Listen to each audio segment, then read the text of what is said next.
Senhoras, senhores, nossos votos de muita paz. Os diretores da atividade solicitam o favor de desligarem os celulares. É com grande satisfação que retornamos à Holanda a fim de tratarmos de um tema de alta relevância, qual seja o tema da reencarnação. Toda vez quando falamos sobre reencarnação, as pessoas que não estão informadas têm um aspecto de surpresa. E o notável parapsicólogo indiano, Dr. Banerjee, analisou que essas pessoas podem ser divididas em 4 grupos. O primeiro grupo é constituído de pessoas que dizem: eu não creio na reencarnação. O segundo grupo é aquele que afirma: a minha religião não divulga a reencarnação. O terceiro grupo é constituído pelas pessoas que dizem: eu creio na reencarnação. E um quarto grupo afirma que não tem uma ideia exata do que seja a reencarnação. Então mantém uma atitude científica. Permaneço na expectativa dos fatos, para depois tomar uma decisão. Nós iremos analisar as 4 situações para entendermos o porquê da reencarnação. O primeiro grupo é constituído de pessoas cômodas, do ponto de vista intelectual. Acreditam que somente vale aquilo no que têm fé. E afirmam, à semelhança do camelo, que colocam a cabeça embaixo da terra e diz que apagou a luz do sol. São pessoas acostumadas a não raciocinar. E toda ideia nova irá encontrar naturalmente dificuldade de assimilação. Do ponto de vista cultural, essas pessoas não merecem maior consideração, porquanto, para elas, os argumentos são vazios, já que têm um ponto fixo de não acreditar em nada que violenta os seus hábitos convencionais. O segundo grupo é constituído de pessoas religiosas, invariavelmente católicos, protestantes e de outras doutrinas, que sempre falam que a reencarnação não faz parte dos objetivos da sua doutrina. E essas pessoas dão o exemplo básico de que não conhecem a história da sua religião. Vamos referir-nos aos cristãos, cristãos católicos, cristãos protestantes, cristãos ortodoxos e de outras denominações evangélicas. Todos eles dizem que a reencarnação não se encontra nas páginas do Evangelho de Jesus. Naturalmente, porque nunca leram com a atenção necessária a beleza dos diálogos de Jesus. Se, por exemplo, qualquer um de nós pegarmos o Novo Testamento e examinarmos o Evangelho de São João, no capítulo número 3, há um diálogo de grande beleza que iremos repetir. Havia em Jerusalém, na Suprema Corte, um grande rabino de nome Nicodemos. Nicodemos era um verdadeiro sacerdote do judaísmo, ao mesmo tempo uma autoridade legal. Porque na cultura hebraica, aquele que exerce o ministério de rabino não apenas responde por Deus, mas também pelos códigos legais que constituem a vida moral de todo israelita. E esse homem que ficará famoso vai visitar Jesus. E chegando até Jesus, ele começa com uma interrogação que dá lugar a um belo diálogo. Nicodemos, diante da figura fascinante de Jesus, pergunta: Senhor, eu sei que tu és de Deus, porque ninguém faz o que tu fazes se Deus não estiver com ele. Eu quero perguntar-te o que é necessário fazer para entrar no reino dos céus. E Jesus respondeu: é necessário nascer de novo.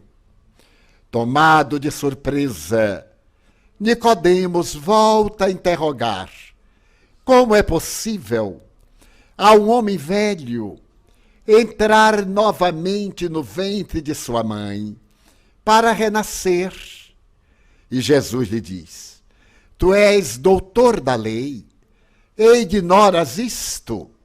A pergunta é porque no Talmud, nos livros sagrados de Israel, como a Torá, a reencarnação é pregada pelos profetas.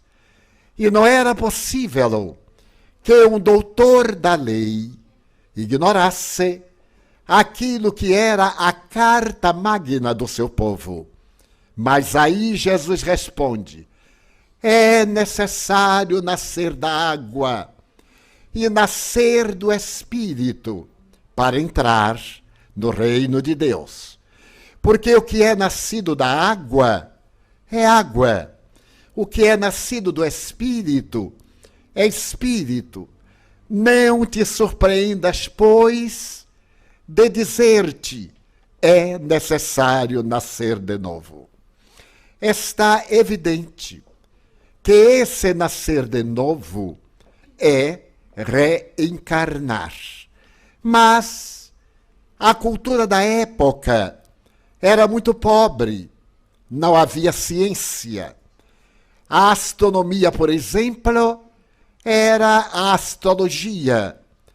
Não havia a química, a física, senão as primeiras ideias da alquimia. Não havia a fisiologia, a anatomia, a psicologia, doutrinas que começarão a surgir a partir do século XVII, quando a ciência se divorciou da religião.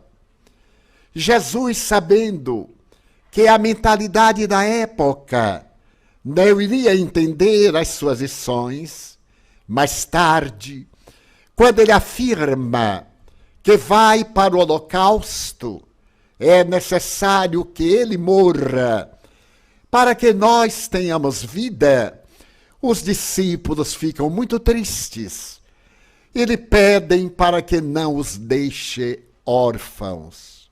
Então, Jesus lhes promete que iria pedir a Deus para que Deus enviasse o Espírito de verdade, o Consolador, aquele que iria esclarecer tudo, repetir as suas palavras e ficar com as criaturas até o fim dos tempos, porque as suas palavras seriam alteradas, conforme está no Evangelho de João, capítulo 16, versículos 14, 16, 25, 26. Ora bem, foi necessário que nós entendêssemos aquelas palavras de Jesus. Mas o que é que as religiões fizeram? Interpretaram que nascer de novo era batizar. Porque João, que vivia nas margens do Jordão, ele era primo e segundo grau de Jesus. Porque sua mãe Isabel era prima de Maria, a mãe do Rabi Galileu. João se dedicou a disciplinas muito severas. Ele foi essênio. Viveu naquela região de uma cultura dedicada a Deus, à reencarnação, à pureza moral. E então ele veio para dizer que ele era o abridor dos caminhos e que depois dele veria aquele que era o Messias. E para que as pessoas pudessem entender o Messias, João recomendava o batismo, mas era um batismo diferente do que as religiões vêm praticando. Constituía no seguinte: a pessoa ia a uma reunião e ali então se desnudava, confessava-se, dizia as suas imperfeições, o que havia ofendido o seu próximo, pedia perdão para nascer novamente, morrer o homem velho e dar lugar ao homem novo. E depois que a pessoa se desnudava, João batizava, simbolizando que purificava a pessoa dos seus pecados e dava-lhe um novo nome. Não é isto o que fazem as religiões. Quando batizam a criança, qual é o pecado que a criança tem? As religiões dizem que é o pecado herdado de Adão e de Eva. Hoje, sabemos através do evolucionismo que não existiu um Adão e uma Eva. São figuras mitológicas. A palavra Adão significa nascido do lodo da terra. É o nosso processo evolutivo. A paleontologia, a embriologia explicam que a primeira forma de vida foi na intimidade dos oceanos, quando as águas oceânicas, golpeando as pedras, libertaram cadeias de açúcar e formaram os organismos unicelulares. Depois, os organismos pluricelulares. Depois, as algas, as plantas marinhas, os peixes, os répteis, as aves, os animais e, por fim, as criaturas humanas. Todo esse processo demorou historicamente 2 bilhões e 200 milhões de anos. Mas como é que Moisés podia explicar isto a um povo ainda bárbaro, primitivo, que vivia no deserto? Ele se utilizou, portanto, de uma mitologia, de uma lenda, como qualquer lenda, a lenda das Valquírias, a lenda do Valhalla, a lenda do deus Thor, as lendas gregas, as lendas brasileiras de Tupi, Ceci, o nascimento do rio Solimões. São lendas que estão embutidas em nosso inconsciente coletivo. Então, a lenda de Adão e Eva irá dizer que daquele casal nasceram 2 filhos, um de nome Abel e outro de nome Caim, que na interpretação psicológica é o nascimento do bem e do mal, da treva e da luz. Na tradição da Bíblia, Caim era mau, Abel era bom. E nós perguntamos, como é que Deus pode fazer o mal se ele é a essência do bem? E então, certo dia, Caim mata Abel. E Deus fica contrariado pela segunda vez. Na primeira vez, foi quando ele criou Adão da lama, depois de haver feito a criação. E criou o ser humano, soprou-lhe a vida, e apareceu o indivíduo com o nosso corpo. É muita ingenuidade acreditar-se nisso. É uma figura mitológica. Primeiro, porque ele teria que fazer um modelo do nosso tamanho, e não um pequeno boneco que depois cresceu e adquiriu a nossa forma. Eu penso que aqui ninguém vai acreditar que o barro se transformou nos nossos neurônios cerebrais. 100 bilhões de neurônios cerebrais. Em um organismo que é constituído de 100 trilhões de células especiais. E então Deus fez o homem, Adão, nascido do barro, e notou que não era bom que Adão ficasse sozinho. Adormeceu Adão, tirou uma costela e fez uma mulher.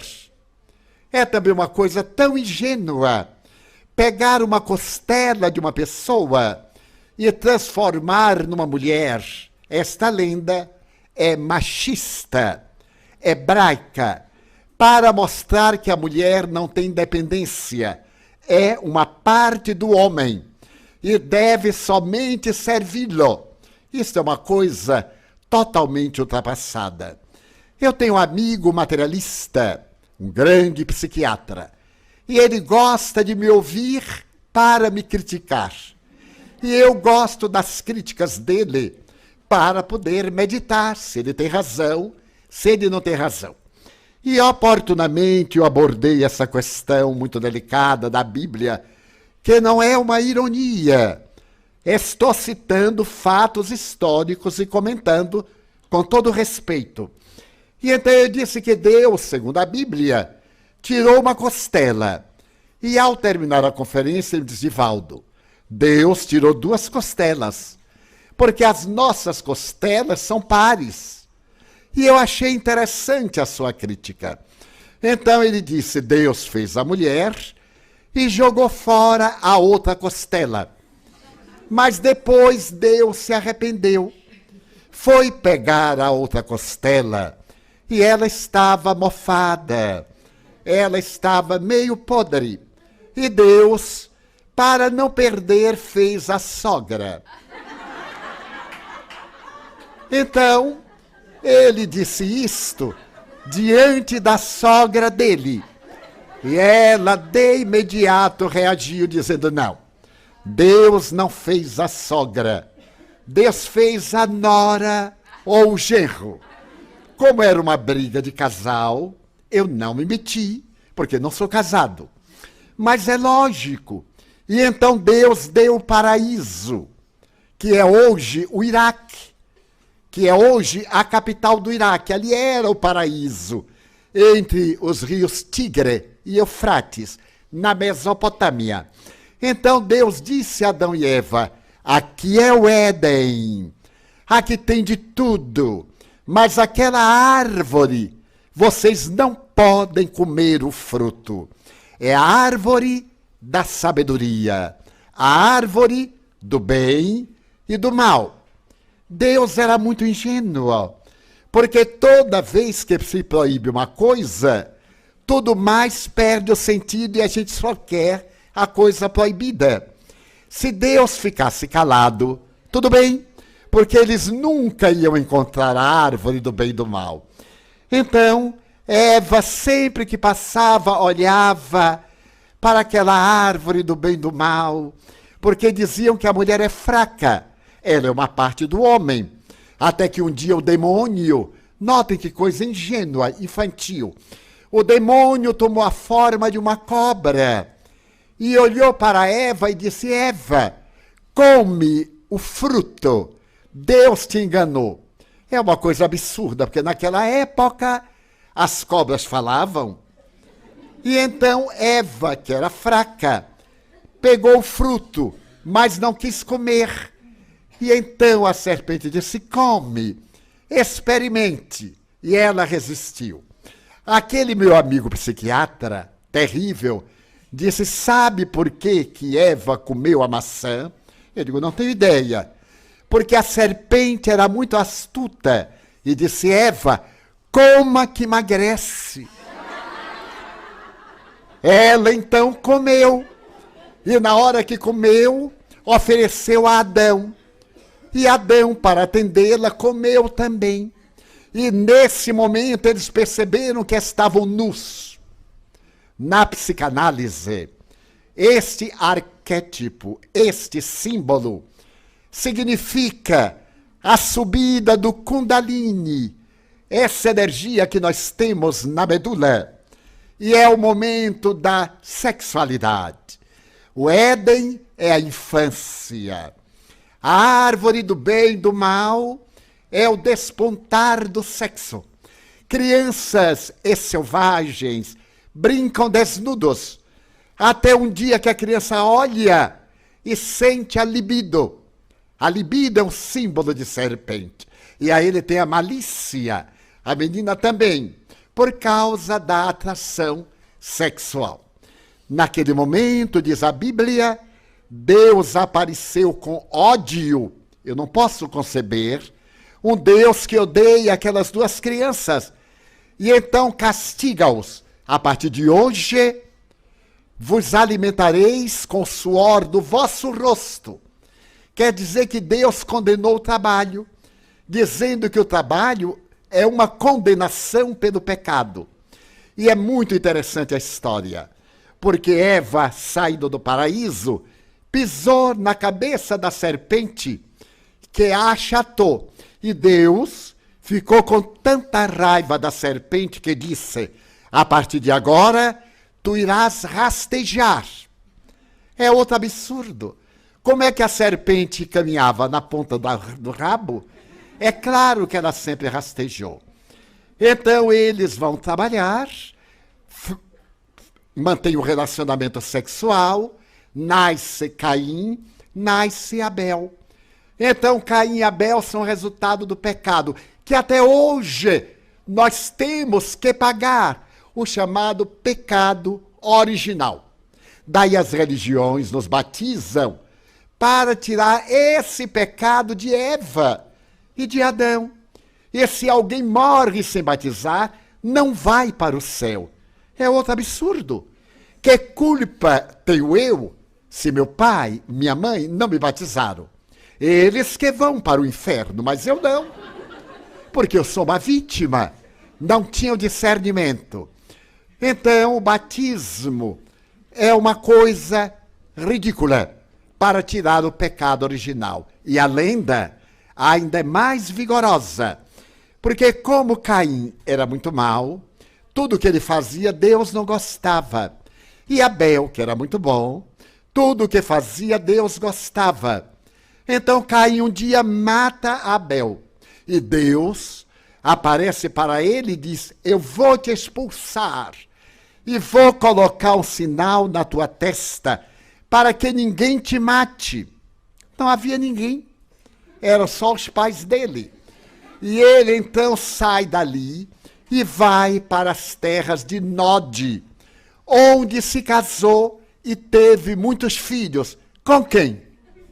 Com a macaca. Porque não havia ninguém. E eu fico admirado de alguém acreditar numa história que é muito bela, mas é uma lenda. É uma história ingênua.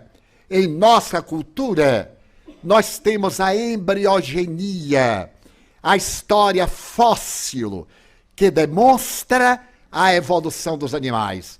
Então, o que é nascer da água? Coube a eugenia, a embriogenia, a biologia explicar que a primeira forma de vida animal é através do espermatozoide. O espermatozoide é uma gota d'água gelatinosa que percorre a trompa de Falópio e vai fecundar o óvulo. O óvulo é outra gota d'água gelatinosa. Quando os dois fecundam, a cauda do espermatozoide cai e esta célula, que é chamada óvulo, se torna célula ovo, também chamada neuroblasto. Esta célula sobe pelo útero feminino e se liga na intimidade da parede uterina e começa a se nutrir de líquido amniótico, água, até o momento em que nasce a criança. E quando nós chegamos a um corpo adulto, de que é constituído um corpo adulto? 68% de água, 31% de sais minerais e 1% de uma substância desconhecida. Nascer de novo é tomar um novo corpo. Mas o evangelho não fica aí. Mais tarde, Jesus, conversando com os discípulos, pergunta-lhes: quem é que o povo diz que é o Filho do Homem? Referindo-se a ele. E os discípulos responderam: uns dizem que tu és Elias, que havia morrido há 600 anos. Outros dizem que tu és Jeremias, ou um dos profetas que morreu. Mas como ele não era nenhum deles, está claro que, para ele ser um daqueles profetas, havia reencarnação, porque todos estavam mortos e agora apareciam no outro corpo, era reencarnação. Mas ele não era a reencarnação de ninguém. Então ele perguntou a Pedro: e tu, quem dizes que eu sou? Pedro diz: eu digo que tu és o Filho de Deus, que tu és aquele que nós esperávamos. E ele disse: Simão, não foi a carne nem o sangue que falaram por ti, foi meu Pai que te inspirou. Pedro era médium. Então aí está a crença na reencarnação. Noutra vez, os discípulos lhe perguntam: ó mestre, está escrito na lei que antes de vir o Messias, aquele que nós esperamos, há de vir o Elias. E ele respondeu: o Elias que deveria vir já veio. É este que aí está. E está entre parênteses. Eles entenderam que ele se referia a João Batista. Para João Batista ser Elias, que morrera 6 séculos antes, era a reencarnação. A reencarnação é doutrina do cristianismo. Os pais da igreja cristã primitiva, Orígenes, Tertuliano, Santo Agostinho e outros, eram todos reencarnacionistas. E a reencarnação foi adotada no cristianismo até o ano de 572. Os senhores podem olhar no Google ou na Wikipédia, que são os modernos dicionários. No ano de 552, governava o Império Romano do Oriente, porque Roma se havia dividido em 2 partes, o imperador Justiniano. E o imperador Justiniano era casado com uma bela e inteligente mulher de nome Teodora. Mas Teodora havia sido uma meretriz. E o imperador apaixonou-se por ela, casou com ela, levou-a para o palácio e ela se tornou imperatriz. Uma mulher bela, inteligente, interferia nos negócios do Estado, interferia na religião a ponto de desagradar o Papa. Mas as suas companheiras do meretrício, quando a viram como imperatriz, começaram a dizer que a profissão era muito honrosa, porque uma delas agora era imperatriz, o que era verdade. Mas Teodora era temperamental. Ela ficou revoltada e mandou matar todas as meretrizes de Constantinopla. A história diz que eram 552. Que fez o povo? Revoltado, o povo disse: ela tem que se reencarnar para pagar. E ela ficou magoada. Então, quando ela adoeceu, no ano 548, ela pediu ao marido para que tornasse a reencarnação uma doutrina herética, isto é, fora da realidade. E no ano 552, ele reuniu o Concílio Ecumênico de Constantinopla II. O Papa se recusou a ir. Ele ameaçou de levá-lo com as legiões. Então, no Grande Concílio de Constantinopla, foi examinada a doutrina de Orígenes. Orígenes era um dos pais da Igreja Cristã. E a sua doutrina era da reencarnação. O imperador usou de uma estratagema. Se ele fosse contra a reencarnação, ninguém votava. Mas ele apresentou a doutrina de Orígenes. Então foi votada que era uma doutrina pecaminosa, uma doutrina herética. E a partir de então, 552, os reencarnacionistas passaram a ser perseguidos. E os últimos assassinados foram os cátaros, os albigenses, no século XIX, na França e na Espanha. Então, esta é a história do cristianismo. Se a pessoa diz que a sua religião não prega a reencarnação, é porque não conhece a história da sua religião. É só hoje examinar no Google, na Wikipédia, em qualquer um desses órgãos e estudar essa origem, segundo o Concílio Ecumênico de Constantinopla, Imperador Justiniano, 552. Daí o segundo grupo não nos merece discussão intelectual. O terceiro grupo, dizíamos, é constituído daqueles que dizem: eu creio na reencarnação. No entanto, quando tem algum problema, se desesperam, ficam revoltados, demonstrando que não acreditam na reencarnação.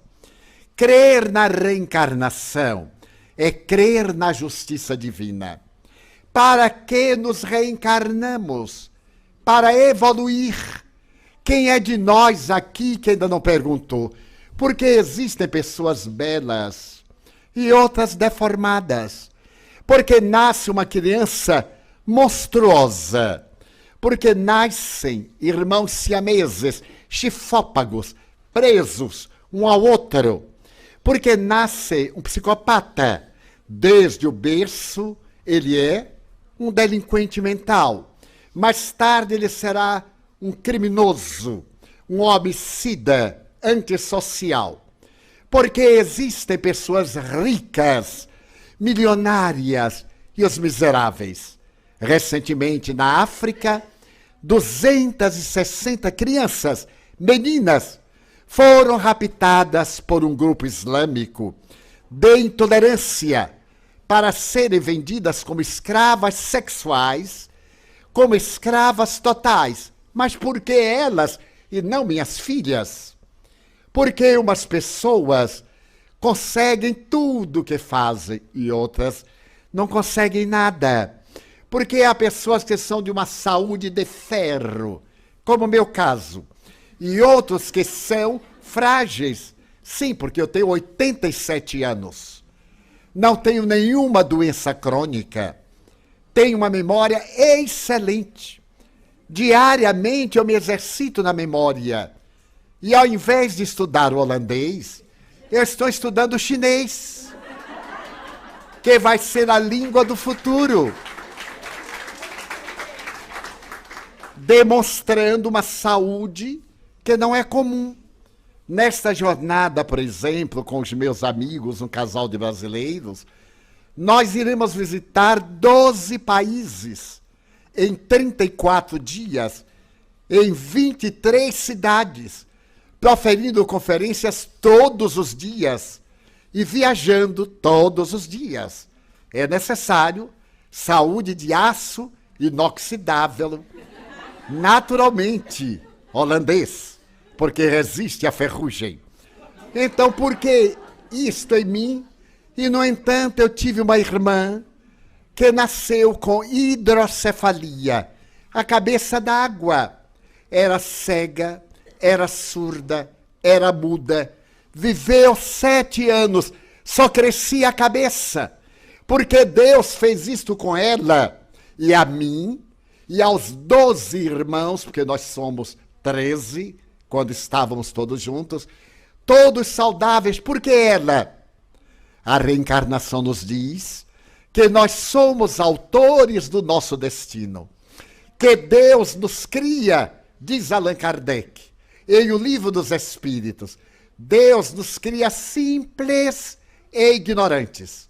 Nós somos criados por Deus como psiquismo, energia. Os esoteristas, os hinduístas, dizem que nós somos uma chispa divina. E a nossa missão na Terra é transformar essa chispa em um verdadeiro farol, nos tornarmos iluminados, conforme o psiquiatra suíço Carl Gustav Jung assevera que a função da nossa vida na Terra é encontrar a plenitude, o reino dos céus, como disse Jesus. Mas o que é o reino dos céus? É um lugar que a gente vai habitar depois da morte? Não. O reino dos céus é hoje, amanhã e sempre, em nosso coração. Uma consciência de paz, uma pessoa tranquila. Naturalmente, esta pessoa tranquila e de consciência de paz, ela é portadora de muitos valores que, em realidade, não podem ser contestados. Manter a paz é auto-iluminar-se, é ter o reino dos céus, não carregar culpa. Quantos de nós aqui temos culpa inconsciente? Nem sabemos por quê. E como é que nós sabemos que temos culpa? Do ponto de vista da psicologia, a culpa se revela na timidez. Toda pessoa tímida tem complexo de inferioridade. Por que esse complexo de inferioridade? Porque o seu espírito sabe que é um devedor e tem medo de ser descoberto. A reencarnação vem nos ajudar a nos libertarmos das imperfeições morais. Eu estou vivendo, eu erro, todos erramos. Somente Jesus não errou. Eu erro, é normal. Então Deus não me castiga. Isto é que é belo no Espiritismo. Nosso Deus é um Deus de amor. Ele não castiga, mas ele não perdoa. Ele nos dá a chance de nós nos perdoarmos. Como? Reabilitando-nos. Allan Kardec, no livro O Céu e o Inferno, no capítulo número 7, que diz ser Código Penal da Vida Futura, diz o seguinte: todos nós erramos. E depois que erramos, quando amadurecemos psicologicamente, quando passa a ira, a cólera, nós deveremos passar por 3 períodos. Qual é o primeiro período? Arrependimento. A gente faz uma coisa ruim agora que está com raiva. Mas daqui a uns meses, a gente, meu Deus, por que eu fiz aquilo? Eu não desejava, mas foi um momento infeliz. Todos temos momentos infelizes. Arrependemo-nos, mas o arrependimento não paga a dívida. Depois de nos arrepender, nós sofremos porque fizemos o mal. Ninguém normal se alegra em praticar o mal. Se ele se alegra, é psicopata, é esquizofrênico, é insensível, não tem emoção. Porque o esquizofrênico é uma pessoa que não raciocina dentro da pauta social. Ele tem o seu mundo à parte, onde ele é feliz dentro dos seus sonhos, das suas alucinações. Então, qualquer pessoa normal, quando se arrepende honestamente, fica triste. Eu já não posso me permitir uma atitude desta. Eu sou uma pessoa saudável moralmente. Eu sou uma pessoa lúcida. Então, Allan Kardec chama a segunda fase de expiação. Mas isso não basta. É necessária a terceira fase, que é a reparação. Reparar o mal que nós fizemos através da nossa evolução, através da nossa recuperação moral. Por exemplo, eu calunio uma pessoa. Eu sei que é calunia. A pessoa também sabe. Mas eu crio uma situação embaraçosa para a pessoa. Mais tarde eu me arrependo. O que é que eu devo fazer? Às vezes eu vou e digo, desculpe-me. E a pessoa não me desculpa. Aí o problema já é da pessoa, não é mais meu. Eu já tentei reparar. Mas se nós cometemos um erro mais grave, vamos dizer, um suicídio. Deus nos deu a vida para ser preservada. E ninguém tem o direito de matar. Suicídio, homicídio, aborto praticado delituosamente, eutanásia, guerra, são crimes cruéis perante as divinas leis. Mesmo que na terra seja lícito, legal, abortar, praticar eutanásia, será sempre imoral, porque vai contra o princípio da vida. Carl Gustav Jung, o psicanalista, dizia que a maioria das suas clientes, depois dos 40 anos, que tinham depressão, haviam sido abortistas na juventude. Porque na juventude a mulher não tendo amparo, não tendo experiência psicológica, tendo que criar um filho que ela não deseja porque foi abandonada, vem a ideia de abortar. Mais tarde, porém, vem o arrependimento. Porque ninguém pratica um crime que não se arrependa depois. No momento, a memória passa. Nós bloqueamos a consciência. Mas Allan Kardec perguntou aos espíritos, onde está escrita a lei de Deus? E eles disseram, na consciência. Todos nós sabemos o que é certo e o que é errado. Eu ouço muita gente dizer assim, eu sei que estou errado, mas faço. Eu aí rio e digo, e paga. Porque mais tarde as divinas leis cobram a depressão, o transtorno do pânico, a síndrome de Alzheimer, a síndrome de Parkinson, o câncer, as traições, os problemas socioeconômicos, os problemas de relacionamento, de afetividade. Quanta gente me diz assim, ninguém gosta de mim. Eu tenho amigos e amigas que não conseguem um relacionamento feliz. Homens muito belos, até com boa posição social. Eles me dizem, nesta existência eu não me casarei. Para não ser descartável, para não ser traído. E eu lhe pergunto, por que vocês acham que vão ser traídos? Ah, Divaldo, porque ninguém presta. Eu digo, mas eu presto. Eu sou uma exceção. E como eu, milhões. Por que que você toma a exceção daquele que é mau como sendo modelo? O modelo é saúde, não é doença. Numa época de epidemia de gripe, nós não podemos dizer, esse é o estado saudável, todo mundo está gripado. Mesmo que fique apenas uma pessoa saudável, o estado geral é saúde com gripe. É diferente. Então vejo moças lindas, realmente bonitas, inteligentes, com vários diplomas, e me dizem, ore por mim. Eu não consigo um relacionamento. E é verdade. Elas começam e não vai adiante. Provação. São as pessoas que usaram o amor de forma negativa. Quanta gente que casa por interesse financeiro. Outros que casam porque é a mulher mais bela, porque é o homem mais simpático, e traem. Hoje, trair, adulterar, é tão normal como pentear o cabelo. E a dignidade da pessoa? Se você tem um relacionamento e cansou, saturou, separe-se. Mas não seja promíscuo. Respeite o outro. É um dever. Não é religião. É dignidade humana. Aliás, pregada por Jesus.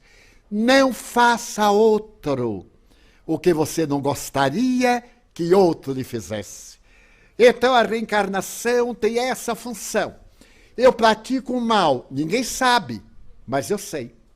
Eu morro, o corpo, a água, a matéria, reencarno, o espírito, e vou sofrer o efeito do mal que fiz. Eu vou narrar isto numa experiência da minha família. Nós éramos todos muito católicos. Todos nós de uma cidade do interior da Bahia, no Brasil. E em 1939, uma irmã minha suicidou-se. Ela era muito ciumenta, coisa que as mulheres não são. A minha irmã era. E então uma amiga lhe contou que o marido dela tinha um relacionamento com uma outra pessoa. Minha irmã era muito temperamental. Foi na casa da outra pessoa e deu uma surra nela.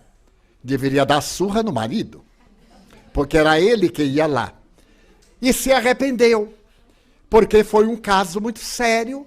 Ela foi chamada à polícia. E como era uma dama, uma senhora honrada, ela ficou com vergonha do ato. E quando ia apresentar-se ao delegado, acompanhada por advogados, ela parou num caldo de cana, numa cana amassada. E então ali pediu um copo, levava no bolso 2 drágeas de veneno. Cianureto e mercúrio, tomou as drágeas. 5 minutos depois, entrou em convulsão, vomitando sangue e morreu no meio da rua. Era a fuga da responsabilidade.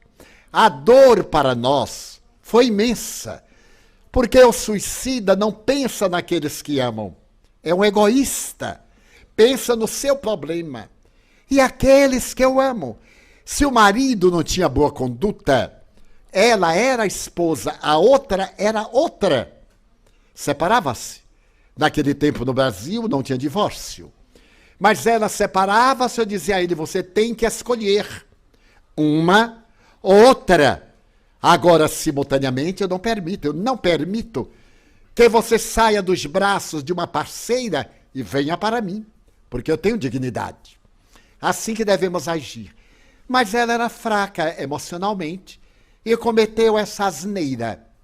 Mas não morreu porque a morte não destrói a vida. Eu era criança quando recebemos o telegrama e comecei a vê-la. Ela me aparecia sofrendo, até o ano de 1972, 33 anos depois, quando minha mãe morreu. Quando minha mãe estava morrendo, fez um coma. E ao despertar do coma, minha mãe me disse, meu filho, tudo que você me ensinou é verdade. Nair está aqui, a minha irmã suicida. Seu pai está me chamando, seus irmãos. E começou a chorar. E então ela disse, eu vou, meu filho, mas eu volto depois para cuidar de você e de sua irmã, que éramos os únicos solteiros. Minha mãe desencarnou, morreu, e me apareceu 10 dias depois. Mas ela então me disse que estava cuidando da sua filha Nair, que aquele suicídio foi também uma obsessão. um espírito mau induziu-a àquele ato de suprema covardia. E minha mãe, que era um espírito nobre, intercedeu aos bons espíritos e reencarnou minha irmã. E ela me disse, Di, que é meu nome de família, Nair vai renascer com as marcas do suicídio. Note o detalhe. Mas você não trate de modificar, porque ela vem para os seus braços. Minha irmã me amava muito. Eu era pequeno, estava com 12 anos quando ela morreu e eu a amava. Mas eu a chamava de uma forma peculiar de criança. O nome era Nair e eu a chamava Ia. Ia. Pois bem, certo dia eu estava na Mansão do Caminho, quando o porteiro me chamou e eu fui correndo, porque ele disse, tem um caso aqui muito grave. Eu encontrei uma senhora afrodescendente, de pele negra, com algo no braço e ela tremia muito. Estava pálida, suarenta. E então o porteiro disse, tio Divaldo, ela está morrendo à fome, porque ainda se morre à fome no mundo. E ela está com uma filhinha. Eu então tirei aquele pano muito sujo que cobria algo e vi um corpinho. A criancinha também tremia. E ela disse, não deixe minha filhinha morrer. Ela não come há muito tempo. Eu dou a ela sopa de papelão. Essa senhora trabalhava no lixo e apanhava as caixas de lixo dos restaurantes, lavava, colocava água e sal no papelão para tirar a gordura e dava a sopa à filhinha. Estavam morrendo, eu vim aqui, seu Divaldo, pedi para salvar minha filha. Eu estou morrendo. Quando eu estava conversando com ela na portaria, eu vi minha mãe aparecer e disse, é Nair, aquela meninazinha negra, com o lábio leporino bifocal. Ela tinha um defeito que o veneno destruiu ao ingerir na encarnação passada. A esta razão, porque se nasce com imperfeição. Eu então chamei um dos meus filhos médicos, porque eu criei, como foi dito aqui pela nossa Maria, mais de 600 órfãos e abandonados. Então nós temos como filhos médicos, advogados, cozinheiros, chofer de táxi, temos tudo. Então eu chamei um deles e disse, meu filho, venha depressa. E levamos ao nosso centro médico a 50 metros da portaria. Colocamos a senhora, de imediato a enfermeira lhe aplicou o soro fisiológico, aplicou na criancinha e eu mandei preparar um leite bem ralo, molhei algodão e fui passando nos lábios. E ela ia lambendo os lábios. No dia seguinte, um leite mais forte. Nós temos um produto que chama Sustaja. É uma vitamina. Então já preparei Sustaja, porque o estômago dela não aceitava nada. E a senhora foi melhorando e me contou a seguinte história. Seu Divaldo, minha filha é minha e não é minha. Eu me enganei com o sujeito e fiquei grávida. Então eu tive um sonho com uma senhora bem velhinha, o cabelo partido no meio, de olhos azuis. Mas eram verdes ou azuis, não me lembro. Ela então me disse assim, eu vou lhe emprestar minha filha, mas ela é minha. Dê-lhe o nome Nair. Aquela senhora eu nunca tinha visto. Então eu botei o nome dela, Nair. Aí minha mãe olhou para mim e sorriu. Eu já me desdobrei. Se eu já estava ajudando com o coração, eu disse assim, você não vai morrer. Você vai viver, meu ratinho preto. Você vai viver. Um mês depois, 2 meses, a menina estava robusta, a mãe também. Colocamos em nossa creche, aluguei uma casinha para a mãe ao lado, no bairro, e ela foi trabalhar em nossa escola como funcionária de limpeza. Quando a menina completou 4 anos, ela era fanhosa por causa do lábio leporino. Ela foi para o jardim de infância. E o nosso jardim de infância é muito bonito, porque as salas são bem baixinhas para a criança ter contato com a natureza. Eu passava uma manhã e ela então pulou a janela.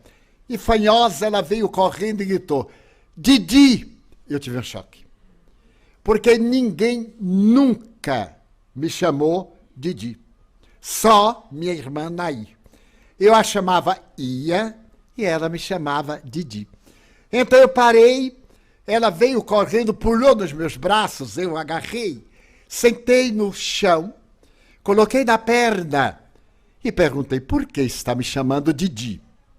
Ô Didi, eu sou Ia. Eu perdi o fôlego. Estava diante da reencarnação. Eu disse: mas o seu nome é Nair. Ela disse: é. A outra. Qual outra? A que se matou. Era a memória da encarnação passada. É chamada em parapsicologia memória extracerebral. É a memória do espírito. Eu então disse: realmente. Abracei e ela dormiu nos meus braços. Quando ela cumpriu 6 anos, ela sentou nas minhas pernas, na varanda, aí me olhou longamente e começou a chorar. Então ela me perguntou: Didi, eu vou morrer logo? Eu disse: vai, minha filha. A sua vida vai ser muito curta. Por quê, Didi? Porque você se matou. Você interrompeu a sua vida. Então agora você tem que devolver a Deus. Em 2 semanas, ela teve uma pneumonia dupla e morreu. Eu fiquei desolado. A mãezinha também. Eu expliquei à mãezinha toda a história e fiz dela minha irmã, a mãezinha. Quando foi no ano de 1996, minha mãe me apareceu novamente e disse: Di, Nair vai voltar. E você vai conhecê-la. Então ela reencarnou no ano 2000. Linda como eu. Olhos azuis, cabelos meio alourados. Eu a conheço. Está com 12 aninhos. Mas eu não lhe digo nada. Só observo. Ela não tem lembranças da outra reencarnação. Para que é a reencarnação? Para evoluir. Porque se Deus, condenando o suicida, mandasse-a para o inferno eternamente por um erro, não era Deus. Era um algoz. Porque até nós, criaturas humanas, perdoamos a mandado de Jesus todos os crimes. E este é o momento em que a psicologia diz que feliz é aquele que ama, aquele que perdoa. Quem guarda mágoas adoece. A mágoa, o ressentimento, o ódio, trabalham nossos neurônios e somatizam doenças. A maioria das doenças são de natureza emocional. Não é minha opinião. É a opinião da Organização Mundial de Saúde, que diz o seguinte: não existem doenças, existem doentes. Pessoas predispostas à doença. Quantos enfermeiros que trabalham com tuberculosos, que trabalham com portadores de doenças infecto-contagiosas e não se contaminam? E quantos que têm apenas um contato e já se contaminam? Porque são predispostos. Seus sentimentos negativos, suas emoções, levam-nos aos contágios da doença. Então a reencarnação tem por objetivo essencial, por finalidade, ajudar-nos a evoluir, a desenvolver a chama divina. Allan Kardec diz no Espiritismo o seguinte: desenvolvimento intelecto moral, desenvolver a inteligência e desenvolver os sentimentos morais.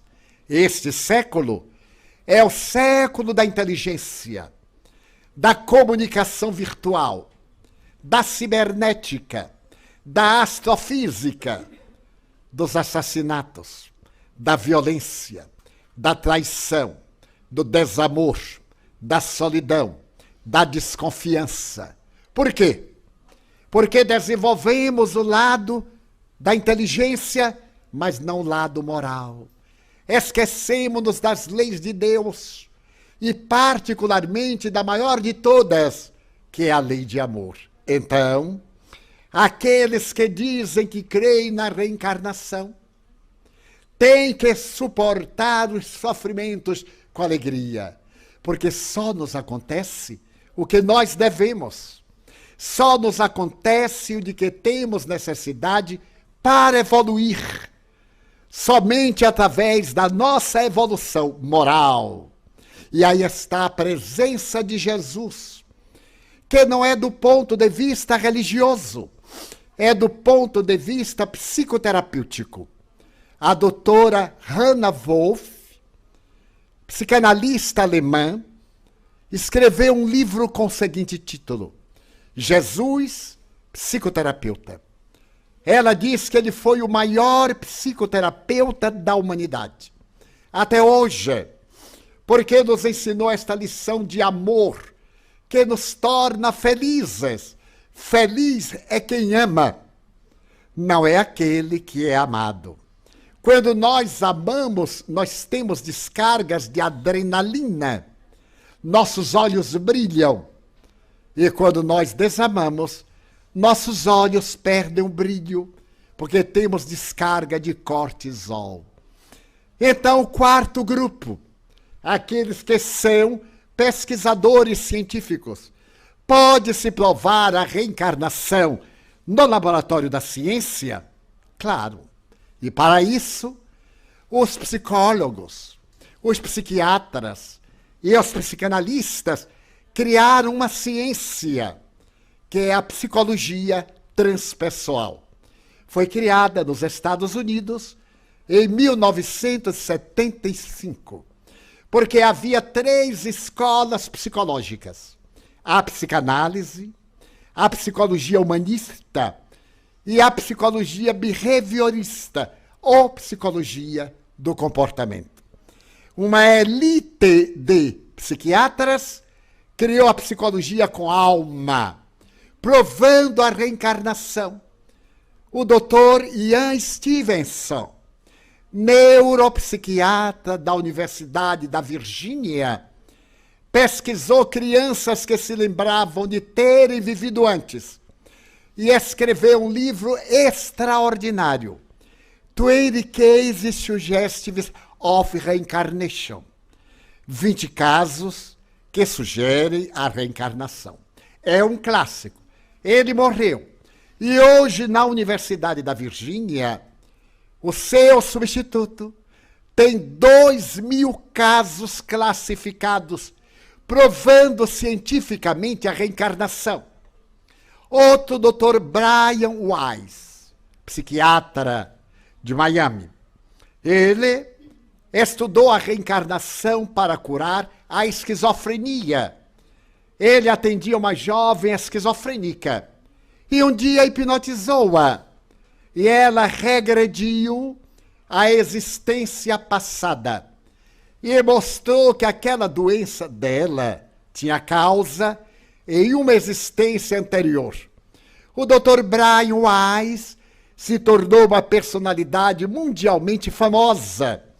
Seu primeiro livro, Muitos Mestres, Muitas Vidas, já vendeu 50 milhões de exemplares em 100 idiomas. E hoje a clientela dele é até daqui a 5 anos. Ele tem uma equipe de psiquiatras para regressão de memória. Outra prova científica: a pessoa tem alucinações, tem depressão, frequenta a sessão mediúnica do espiritismo e ali São atraídos os espíritos maus que perseguem esses doentes, e eles contam que se estão vingando de males que eles foram praticados por eles em vidas anteriores. Nós dialogamos com o obsessor e a pessoa fica curada, às vezes, sem saber. Então, a doutrina espírita, que é uma ciência de laboratório, usa a mediunidade como sendo o laboratório de química ou de física ou de biologia para provar que nós somos imortais, que a vida tem um sentido e este sentido é amar. Quando nós amamos, nós mudamos o mundo. Quando nós queremos ser amados, somos crianças psicológicas. E o maravilhoso é amar sem esperar retribuição. Parece um absurdo, mas o verdadeiro amor não pede nada de volta. As mães que o digam. Quando nós criamos nossos filhos com amor, o que é que desejamos? A felicidade deles. A nossa felicidade passa a ser a felicidade do filho. Eu lembro da minha mãe. Quando nós sorríamos, ela sorria. Quando nós tínhamos problemas, ela chorava. E um dia eu lhe perguntei uma coisa que marcou a minha vida, porque nós éramos uma família modesta e sentávamos à mesa para as refeições. Ela era magrinha, elegante, sentava-se na cabeceira e meu pai no outro lado, e nós aos lados. E eu notei que minha mãe só tomava café em determinados períodos. Colocava farinha e tomava café. E como criança curiosa, um dia eu lhe perguntei, mãe, por que a senhora não come, só toma café? Note a resposta. Meu filho, eu já estou desenvolvida. A comida hoje é pouca. Então eu não como para dar para você e seu irmão, que são jovens. E eu disse, mas não entendi, mãe. Você vai entender. Quando eram dias melhores, ela comia como nós. Mas como eram dias menos férteis, ela deixava de comer. E dizia assim, o café tira a fome. Eu me tornei um caféinômano. Todo dia, quando eu estou com fome, um cafezinho. Como hoje, que ainda não almocei, mas já tomei o café. Mantendo a minha homenagem à minha mãe. Então o amor é assim, é a árvore do bem. O espiritismo é esta ciência do amor que tem como base a caridade. Mas não é a caridade de dar esmola para se ver livre. É o amor na sua mais elevada condição. Muitas pessoas me dizem, aqui na Holanda, na Escandinávia, não tem pobres. Onde é que não tem pobres, minha gente? E os pobres morais? E os viciados? Os toxicômanos? Os ébrios contumazes? Os psicopatas? Não são uma pobreza pior do que a ausência de dinheiro? Na Escandinávia, eu venho hoje de um país da Escandinávia. Realmente o socialismo dá muita coisa. No entanto, o índice de suicídios é surpreendente. Por quê? Porque o materialismo não dá segurança. Falta o amor, falta a luz da caridade. E qual é a caridade? É a simpatia, é a gentileza, é um sorriso, uma boa palavra, um gesto de bondade, deixar passar o outro à frente, dizer-lhe muito obrigado, dar ensejo à pessoa de ter um pouco de esperança. Isso é caridade, caridade moral. Alguém ficar de mal conosco e nós não ficarmos de mal com a pessoa. É uma caridade mais difícil. Perdoar ofensas é caridade. Orar pelo inimigo é caridade. Orar pelos espíritos infelizes que a gente não conhece é caridade. Então, o Espiritismo é uma filosofia que nos explica por que sofremos através da reencarnação. E é uma ética moral de consequências religiosas, porque nos leva a Deus. Os paradigmas do Espiritismo são 6. A crença em Deus, a crença na imortalidade da alma, a crença na comunicação dos espíritos, a crença na reencarnação, a crença na pluralidade dos mundos habitados, a crença no Evangelho de Jesus. Os espíritas somos cristãos, sem cerimônias, sem rituais, ligados diretamente ao Senhor, sem intermediários, cujas obras morais são o nosso selo de apresentação. Então, Banerjee, falando desses 4 grupos, ele demonstra que respeitável é aquele que, não conhecendo a reencarnação, passa a examiná-la do ponto de vista científico e filosófico. E para deixar uma mensagem sobre qual a razão da reencarnação, eu direi às senhoras, aos senhores, aos jovens: seja você quem ama. Se alguém não gosta de você, o problema é dele, que toda vez que ele veja vai ter dor de cabeça. Se alguém o odeia e o persegue, pior para ele. Mas se é você quem odeia, se é você quem persegue, pior para você. Então não se preocupe com o mal, nem os maus. Faça luz. Plante uma tulipa no seu jardim. Plante uma árvore. E já que vai plantar uma árvore, que ela seja frutífera, para poder matar a fome e a necessidade. Faremos a nossa pausa de meia hora e logo voltamos para atender a perguntas formuladas por escrito a respeito do nosso tema. Pela atenção, muito obrigado.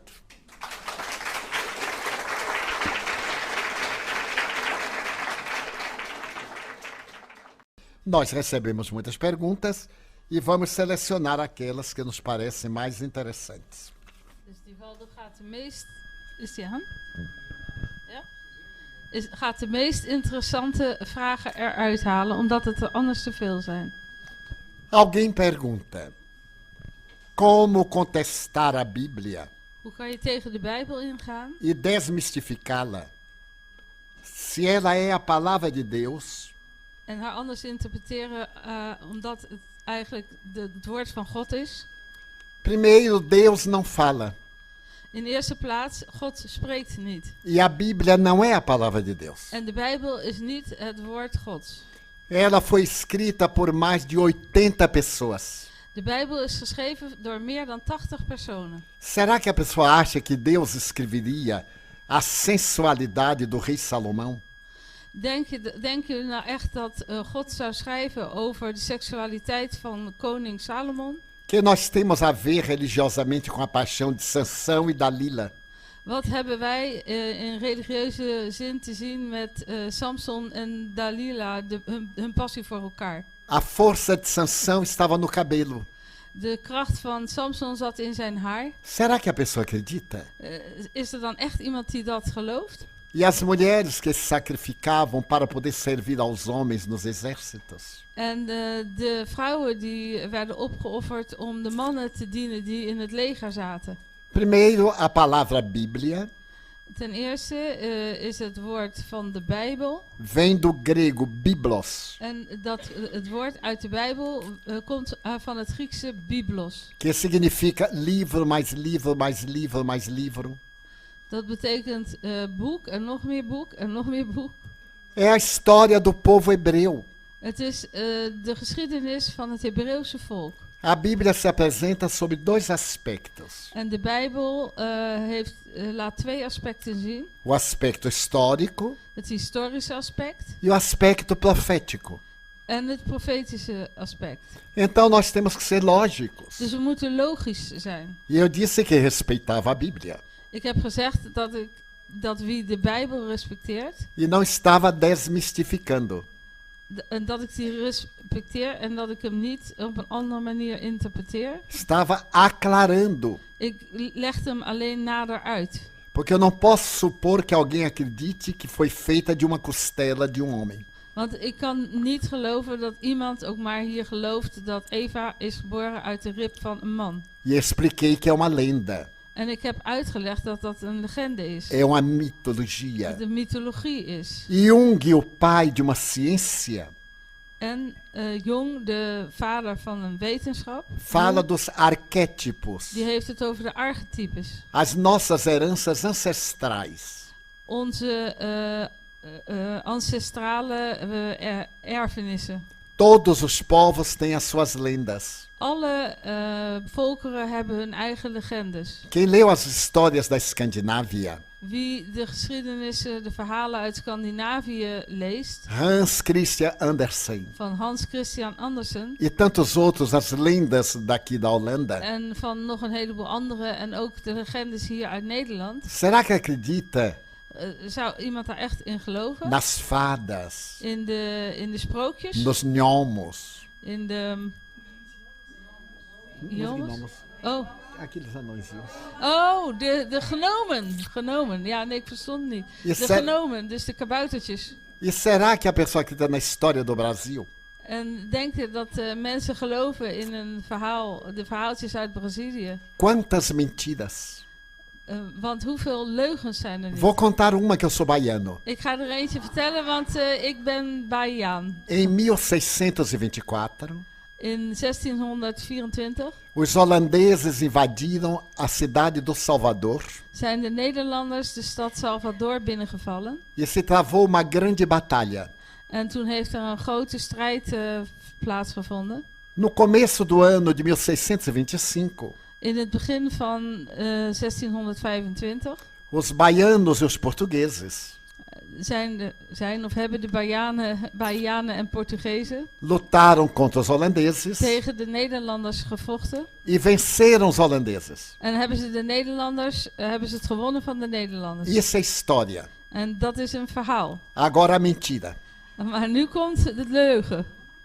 No momento da batalha, Op het moment dat de strijd plaatsvond, vou dizer de memória. en dat ga ik zeggen uit mijn hoofd.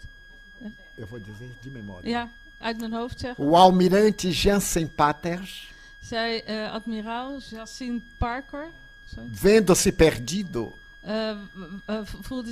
zag hij dat hij verloren embrulhou-se na bandeira do seu país had. En heeft hij zich in de vlag van zijn land gehuld.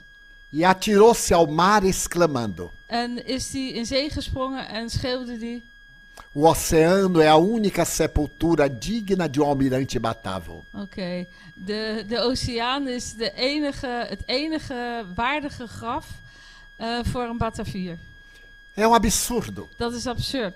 Isso não aconteceu. Dat is helemaal nooit gebeurd. Como é que o brasileiro viu o almirante no navio dele falando holandês e se jogar ao mar? Hoe kan het zo zijn geweest dat een Braziliaan een Nederlandse admiraal op een boot heeft gezien en heeft gezien dat hij zich zo in zee stortte en in Nederlands sprak en dat zei. Dus dat kan Está na nooit waar história zijn. da Bahia, do Brasil. Dus dat is gewoon een verhaal uit Bahia in Brazilië. Eu memorizei isto. En dat heb ik zo even uit mijn hoofd verteld. Mas como os holandeses eram os dominadores dos mares, Maar omdat de Nederlanders de zeeën beheersten, em 1630 voltaram zijn ze in 1630 teruggekomen e invadiram Recife. en zijn ze Recife binnengevallen. E sob o comando de Maurício de Nassau, En onder het commando van Maurits van Nassau construiu uma bela cidade. hebben ze een prachtige stad gesticht. Mas os pernambucanos reagiram. Maar de mensen uit de deelstad Pernambuco hebben gereageerd. Expulsaram os holandeses.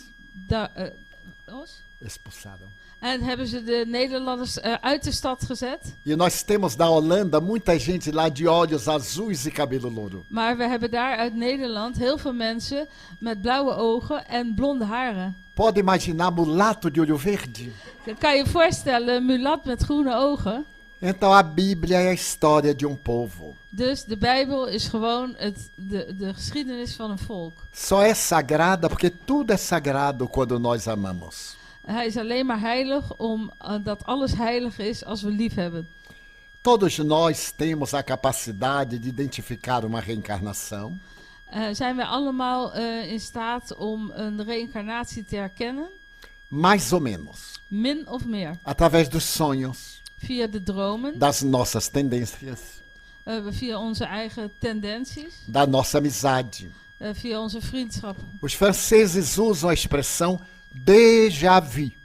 De Fransen gebruiken de uitdrukking déjà vu. Nós vemos uma pessoa We zien iemand e temos a certeza que já vimos antes. en we zijn er zeker van dat we die persoon al eerder hebben gezien. Nasce uma amizade estranha, profunda. En dan komt er een hele vreemde en diepe vriendschap tot É uma stand. lembrança de reencarnação. Dat is de herinnering aan een reïncarnatie. Mas Deus nos deu o esquecimento Maar God heeft ons de vergetelheid gegeven, het vergeten, para nos evitar muitos conflitos. om te vermijden dat we heel veel conflicten zouden krijgen. Quantos filhos odeiam os pais? Want hoeveel kinderen zijn er niet die een hekel hebben aan hun ouders? Quantos pais odeiam os filhos? En hoeveel ouders die een hekel hebben aan hun kinderen? Sem saber por quê. Zonder te weten waarom. Se soubessem, odiariam mais. Als ze zouden weten waarom, zouden ze ze nog meer haten. Não é lógico? Dus dat is toch logisch. Vamos a um exemplo. Laten we een voorbeeld noemen. Pai que violenta uma filha de 3 anos Een vader die zijn dochtertje van 3 jaar verkracht. e usa essa criança indevidamente. En die dat kind op een hele verkeerde manier gebruikt. É monstro, Is een monster. pedófilo, Het is een criminoso. pedofiel, een misdadiger. Mas em realidade, Maar in de realiteit tem causas anteriores. gaan daar andere oorzaken aan vooraf. Este espírito que veio como filha hoje Dus die geest die nu als dochter komt, foi uma amante do passado, was een minnares uit het verleden. para que o amor fosse sublimado. Opdat de liefde zou worden overtroffen. Mas ele não teve resistências morais Maar hij had niet voldoende morele weerstand. e se comprometeu terrivelmente. En heeft zichzelf heel diep in de problemen gebracht. É dos crimes mais covardes da humanidade. Het is een van de meest laffe daden van de mensheid. Porque ele mata a alma da sua filha. Want hij doodt de ziel van zijn dochter. Ou do seu filho. Of van zijn zoon. Porque são problemas morais muito graves. Want het zijn hele ernstige morele problemen. O que podemos fazer para orientar esquizofrênico que não conhece a doutrina espírita? Wat zouden we kunnen doen voor een schizofreen die niet bekend is met de spiritistische leer? Explicar a ele sem impor. Hem uitleg geven zonder het op te leggen. Se ele reage, En als hij reageert, é o direito de liberdade de consciência. de manier waarop hij reageert is het recht wat hij heeft op vrijheid. Não podemos impor nossas ideias a ninguém. We kunnen onze ideeën aan niemand opleggen. Então temos que ter bastante paciência Dus we moeten heel veel geduld hebben e ajudar orando. en helpen door te bidden. Por que algumas mulheres não engravidam? Waarom worden sommige vrouwen niet zwanger? É problema orgânico. Het is een organisch probleem. Mas a causa está no perispírito. Maar de oorzaak ligt in de perispirit, of wat wij meer... Para quem não sabe o que é, voor wie niet weet wat dat is. para nós espíritas, Voor ons, spiritisten, nós somos uma realidade tríplice. zijn wij een realiteit, een werkelijkheid die uit 3 delen bestaat. O espírito, De ziel, de geest. uma energia semimaterial, Een semi-materiële energie, que é o corpo astral, wat wij het astrale lichaam que noemen. modela o corpo físico, En die het fysieke lichaam model geeft. e a matéria. En de materie. Tudo que nós fazemos fica impresso no perispírito, no corpo intermediário. En alles wat we doen, meemaken, dat blijft bewaard in het in de perispirit. Dus dat betekent dus dat tussenlichaam, semi-energetische lichaam. Quando ocorre a fecundação, Dus als de bevruchting plaatsvindt, o perispírito vai imprimindo na matéria wordt de perispirit ingedrukt, zeg maar, in de materie. as faltas ou as conquistas morais do espírito. Met alle fouten en overwinningen, morele fouten en overwinningen van de geest. Os parapsicólogos chamam perispírito Parapsychologen noemen de perispirit como modelo da organização biológica. als het model van de het biologische organisme. No passado, essa mulher foi abortista. In het verleden heeft die vrouw abortus gepleegd. Como abortou muitas vezes, Omdat ze vaak abortus heeft gepleegd, vem com aparelho genésico com deficiência de ovulação. komt ze met haar genetische organen, die komen met een gebrek en vindt er geen ovulatie plaats. Porque uma criança gerada por 9 meses morre ainda no ventre. Waarom komt het voor dat een kind wat 9 maanden volgroeid is, doodgeboren wordt? Esta criança poderá voltar novamente. Kan dat kind ook nog weer een keer terugkomen? Ela morre no ventre porque às vezes desiste da reencarnação. Ela desiste. Het kind gaat dood in de baarmoeder omdat zij afziet van deze incarnatie. E muitas vezes porque é ex-suicida. En het gebeurt vaak omdat het voorheen iemand is geweest die zelfmoord heeft gepleegd. Vamos supor que eu estou doente hoje. Laten we zeggen dat ik vandaag ziek zou zijn. Tenho câncer. Dat ik kanker heb. Então eu me mato. En al terminaal. Eu deveria viver mais uns 9 meses. Maar dat ik nog 9 maanden zou moeten leven. Então eu devo a vida a esse período. Dus dan ben ik die periode schuldig Reencarno aan het leven. durante 9 meses. Ik reïncarneer en gedurende 9 maanden. Para completar o período. Om de periode. E vem a morte natural. Af te maken en dat er dan een natuurlijke dood plaatsvindt. Essa criança poderá voltar novamente? Sim. Kan dat kind ook weer opnieuw terugkomen? Ja. Porque tendo resgatado a sua dívida, want als dat kind zijn schuld heeft betaald, ela tem condições de recomeçar feliz, como o caso de minha irmã. Kan het kind dus weer opnieuw op de wereld komen en een gelukkig leven leiden, zoals gebeurd is met mijn zus. Os animais reencarnam?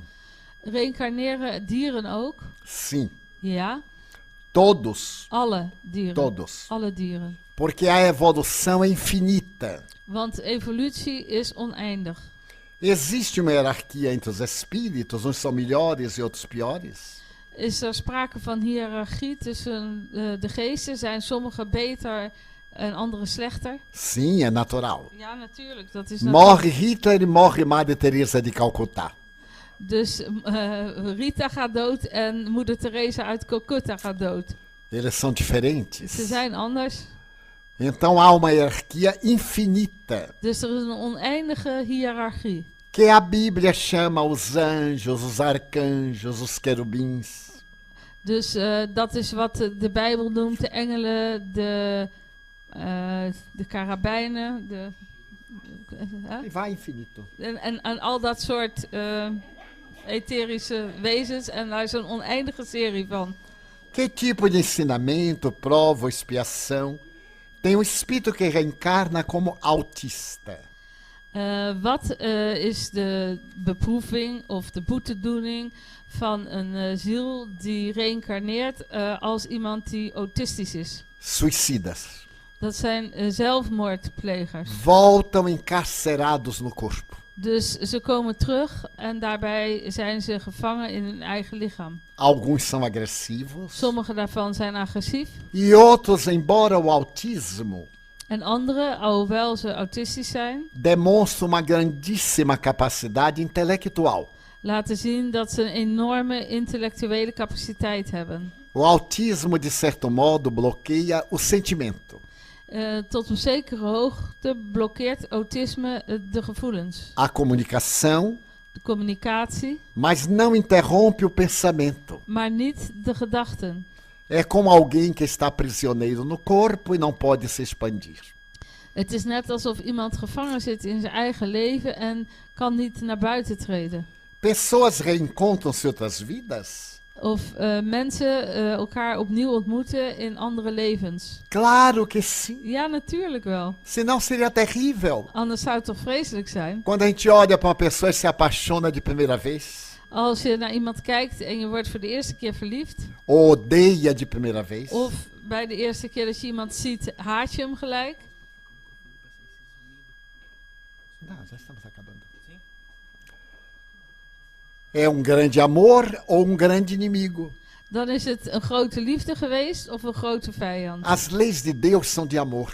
De wetten van God zijn de wetten van liefde. Nós nos encontramos sempre.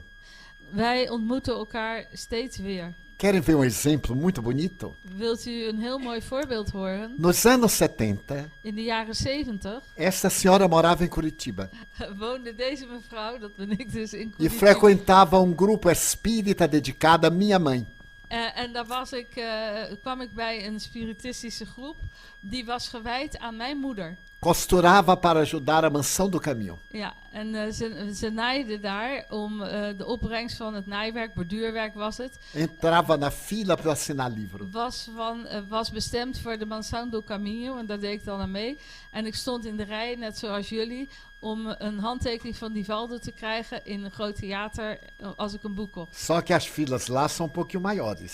Maar daar zijn de rijen wel iets langer dan hier. Quando eu vim a primeira vez à Holanda, Toen ik de eerste keer naar Nederland kwam, eu vim pela cidade de Rotterdam. kwam ik naar Rotterdam. E a pessoa que nos recebeu En de persoon die ons daar ontving, colocou uma nota no jornal heeft iets in de krant gezet. perguntando se alguém falava o português e podia me traduzir. Foi um pouquinho diferente. Ela já tinha mandado fazer tradução por mim. Ah, já lhe conhecia. Ela viu meu anúncio no jornalzinho Papagaio e disse que viu que eu também era intérprete. E aí me telefonou. Dus het klopte niet helemaal, maar ik had een advertentietje staan in een Braziliaans krantje dat Papagaio heette. Maar zij had al, die vrouw die dat organiseerde toen Divaldo voor de eerste keer kwam, die had al eens een keer een vertaling door mij laten doen. En toen benaderde ze mij als tolk. Nos reencontramos. En toen hebben we elkaar opnieuw ontmoet. Eu não vou dizer quantos anos depois para ninguém calcular a nossa idade. Ik ga niet zeggen hoeveel jaar daarna, want anders kan iedereen onze leeftijd uitrekenen. E ainda hoje ela continua colaborando com a mansão. En tot op heden draag ik bij aan de Mansão. Não é fascinante? Is dat niet indrukwekkend? Assim também nós reconhecemos filho querido, Zo herkennen we ook een lief kind, amigo devotado, een toegewijde vriend. uma pessoa que nos fez o mal. Iemand die ons kwaad heeft gedaan. Por mais que a pessoa seja gentil, a gente fica desconfiado. Dus hoe aardig we ook zijn, ze ook tegen ons zijn, toch vertrouwen we ze niet. É uma intuição, uma lembrança que a gente tem do Het is een passado. intuïtie, een herinnering die we met ons meebrengen uit het verleden. A população mundial está por volta de 7 bilhões e 200 milhões. De wereldbevolking bestaat uit ongeveer 7,2 miljard mensen. Até o ano 2050, Dus tot het jaar 2050 se acredita que nós seremos 12 bilhões. wordt er aangenomen dat er dan 12 miljard mensen zullen zijn. Qual é a origem de tanta reencarnação em um espaço de tempo tão pequeno? Hoe komt het dat er in zo'n korte tijd zoveel zielen reïncarneren? Vamos fazer do ponto de vista matemático. Laten we het vanuit het rekenkundig oogpunt bekijken. A população mundial De wereldbevolking. não cresce pelo crivo aritmético. Essa é difícil. Não cresce Dus aritmeticamente. 1, 2, 3. groeit niet aritmetisch. Ik weet niet, ik kan het woord niet in het Nederlands. Ja, op wiskundige manier. Dus niet 1, 2, 3. Cresce geometricamente. Dus hij groeit geometrisch. Se multiplica por si mesma. Dus vermenigvuldigt zichzelf. Isso é cálculo de estatística, En dit is een statistieke berekening. mas não é certeza. Maar het is geen zekerheid. Porque as guerras estão aí. Want de oorlogen zitten er aan te komen en zijn er. Se nós olharmos o número de refugiados no mundo, En als we kijken naar het aantal vluchtelingen in de wereld, ficamos estarrecidos. dan schrikken we daarvan. As epidemias. De epidemieën. A AIDS ou SIDA, por exemplo. Ah, A SIDA, AIDS. de AIDS bijvoorbeeld. Tem 42 milhões de contaminados. Er zijn 42 miljoen besmette mensen. A depressão Depressie. tem 340 milhões de depressivos crônicos. Er zijn 340 miljoen chronische depressieve mensen. A estatística diz Volgens de statistieken, que até 2025, tot 2025 a primeira causa mortes no mundo será o suicídio.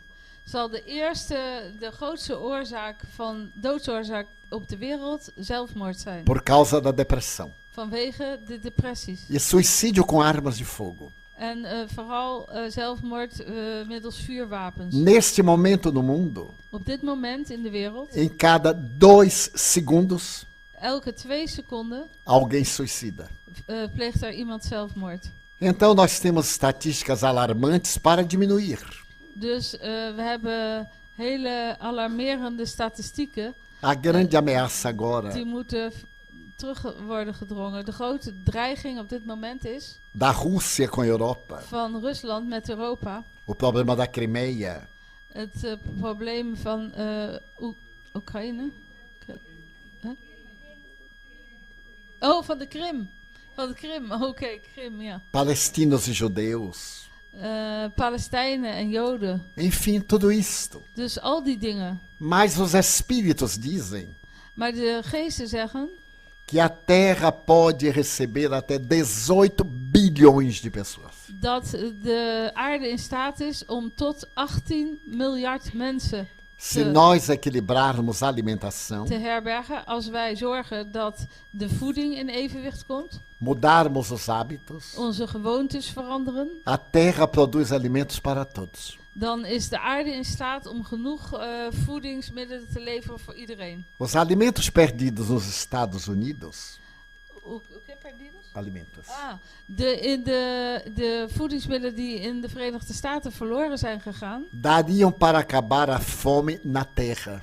die ze weggooien of afvoeren, die zijn voldoende om de hele wereld te kunnen O voeden. grande mal na Terra Het hele slechte wat er hier nu gebeurt op aarde is é o egoísmo. het egoïsme. O egoísmo de alguns Het egoïsme van sommigen é responsável pela necessidade de muitos. is verantwoordelijk voor de behoeftigheid van heel velen. Mas agora é o momento de agradecer. Maar nu zijn we gekomen op het moment om te bedanken. Agradecer ao grupo espírita que nos convidou para estarmos aqui. Ik wil graag de spiritistische groep die ons heeft uitgenodigd om hier te zijn bedanken. A nossa Maria Moraes e a sua equipe. Onze Maria Moraes en haar team. Agradecer aos amigos que vieram de outros países. En de vrienden die ook uit andere landen hier naartoe zijn O gekomen. casal de brasileiros que faz a gentileza de me acompanhar para me ajudar. En het Braziliaanse echtpaar dat zo lief is om met me mee te reizen en om me te helpen. Porque um velhote de 87 anos, para morrer só dá grito. Dá grito. Want opdat een oude man van 87 doodgaat, dan kan soms een schreeuw, een gil genoeg zijn. Agradecer a todos que prepararam o salão. Dus ik wil graag iedereen bedanken. Hier, Aos nossos jovens da técnica. de jongelui hier van de techniek. Aos amigos de Utrecht De vrienden uit Utrecht e de outras cidades. en uit andere steden. E principalmente aos senhores. En vooral u. Que tiveram paciência Dat u het geduld heeft opgebracht. e nos honraram mais uma vez com sua presença. En u ons nogmaals hebben vereerd met uw aanwezigheid. Profundamente sensibilizado, agradeço. En dat doet me echt veel en ik bedank u daarvoor. Mais abraço muito especial En een hele speciale omhelzing na minha médium, voor mijn medium. Porque sem ela eu não me poderia comunicar com os queridos amigos da Holanda. Want zonder haar zou ik niet kunnen communiceren met mijn lieve vrienden uit Nederland. Mas eu lhes deixo uma mensagem. Maar ik laat ze wel een boodschap achter. Levem para casa. En neem die mee naar huis. Não custa muito. Want dat kost niks. Quando chegar em casa hoje, Als je vandaag thuis komt, os maridos, os companheiros digam às mulheres, as mulheres digam a eles. dus zeg tegen je partner thuis, vrouwen, mannen, andere partners. Meu bem, Liefste, quanto eu te amo. weet je hoeveel ik van je hou? E mesmo que já não ame tanto, En zelfs als je die persoon, als je daar al niet meer zo heel veel van houdt, diga. zeg het dan toch. Porque a gente mente tanto que termina acreditando na mentira. Wat? Ja? Sorry? A gente mente tanto Ah, que termina acreditando. want we liegen toch zoveel, dus dan kan je ook wel met die leugen eindigen. Porque o amor a gente treina. Nee, want liefde is iets wat je moet trainen. E às vezes as pequenas mágoas nos afastam. En soms zijn er kleine dingetjes die we niet leuk vinden en die creëren afstand. Porque somos psicologicamente infantis. En dat komt omdat we psychologisch gezien kinderen zijn. Digam aos filhos: Zeg tegen de kinderen. eu sei que você tem problemas. Zeker wat zei hij? Problemas. Ik weet dat je problemen hebt. Eu também já fui jovem. Want ik ben ook jong geweest. Mas conte comigo. Maar je kan toch op mij rekenen. Eu sou seu pai, Ik ben je vader. sou sua Ik mãe. ben je moeder. A porta da sua casa estará sempre aberta para você. De deur van ons huis, van mijn huis, is altijd open voor jou. Diga aos amigos: Zeg tegen de vrienden. que bom que você é meu amigo. Wat fijn dat jij mijn vriend wil zijn. E pensemos em relação aos inimigos. En laten we nadenken met betrekking tot de vijanden. Coitados. Wat zielig. Perderam o excelente amigo que eu sou. Ze hebben de fantastische vriend die ik ben Porque verloren nós laten somos gaan. ótimos amigos. Want wij zijn uitstekende vrienden. Quem se afasta de nós En iedereen die afstand van ons neemt, é porque não sabe o que é bom. is omdat ze niet weten wat goed is. Como dizem os franceses, Dus zoals de Fransen zeggen, nós somos a ameixa do creme. we zijn de krenten in de pap. Muito obrigado. De pruimen op de slagroom. Que Deus nos abençoe. Dat God ons mogen zegenen.